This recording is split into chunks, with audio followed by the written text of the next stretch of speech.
आज हम समझेंगे इस ब्रह्मांड की सबसे बड़ी सच्चाई। ब्रह्मांड कैसे बना? ये सवाल सदियों से इंसानों को परेशान करता रहा है और इसका सबसे स्वीकार किया गया जवाब है बिग बैंग थ्योरी। लेकिन इसे समझने के लिए हमें शुरुआत से चलना होगा, एक एक स्टेप में। सबसे पहले सवाल, बिग बैंग से पहले क्या था? जवाब है कुछ भी नहीं। न समय, न जगह, न ऊर्जा, न पदार्थ। यानी पूरी रियलिटी एक बेहद छोटे बिंदु में सिमटी हुई थी। इस बिंदु को कहते हैं सिंगुलैरिटी।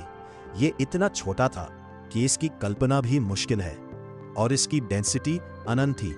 अब अगला स्टेप समझो। लगभग 13.8 अरब साल पहले इस सिंगुलैरिटी में अचानक एक बदलाव हुआ और शुरू हुआ बिग बैंग। ध्यान रखो, यह कोई बम की तरह एक्सप्लोजन नहीं था। यह स्पेस का फैलना था, यानी जगह खुद फैलने लगी। इसी को कहते हैं कॉस्मिक एक्सपेंशन। अब सवाल आता है, बिग बैंग के तुरंत बाद क्या हुआ? शुरुआत में ब्रह्मांड बहुत ज्यादा गर्म था। इतनी गर्मी थी कि कोई एटम भी नहीं बन सकता था। सिर्फ एनर्जी थी और बहुत छोटे पार्टिकल्स जैसे क्वार्क्स और इलेक्ट्रॉन्स। कुछ सेकंड बाद ये क्वार्क्स मिलकर प्रोटॉन्स और न्यूट्रॉन्स बनाने लगे। फिर कुछ मिनटों बाद इनसे बने पहले न्यूक्लियाई।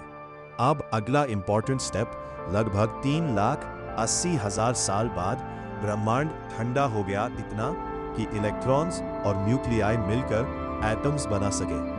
सबसे पहले बने हाइड्रोजन और हीलियम, और यहीं से ब्रह्मांड ट्रांसपेरेंट हो गया, यानी लाइट फ्रीली ट्रैवल करने लगी। अब अगला सवाल, स्टार्स और गैलेक्सीज कैसे बने?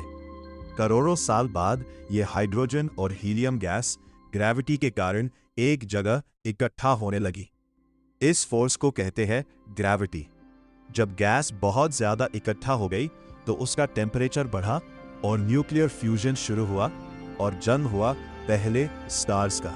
स्टार्स के अंदर हैवी एलिमेंट्स बनने लगे जैसे कार्बन, ऑक्सीजन। फिर जब ये स्टार्स एक्सप्लोड हुए तो ये एलिमेंट्स पूरे स्पेस में फैल गए। इन्हीं से आगे चलकर प्लैनेट्स बने।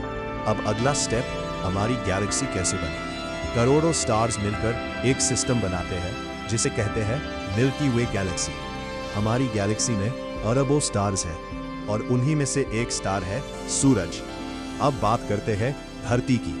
लगभग 4.5 अरब साल पहले सूरज के आसपास डस्ट और गैस इकट्ठा हुई और उनसे बना अर्थ। शुरुआत में धरती बहुत गर्म थी, फिर धीरे धीरे ठंडी हुई, पानी बना, महासागर बने और फिर जीवन की शुरुआत हुई।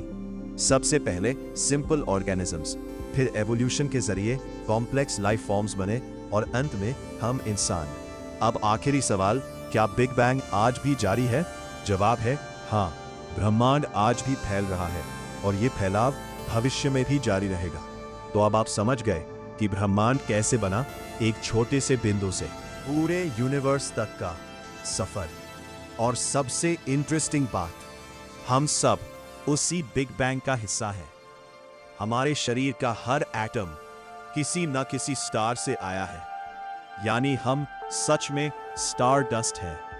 तो अगली बार जब आप आसमान देखें तो याद रखना, आप इस ब्रह्मांड से अलग नहीं हैं, आप इसी का हिस्सा हैं। और अगली बार आसमान को देखने पर यह सोचिए, आप स्टार डस्ट हैं। ये कितना इनक्रेडिबल है।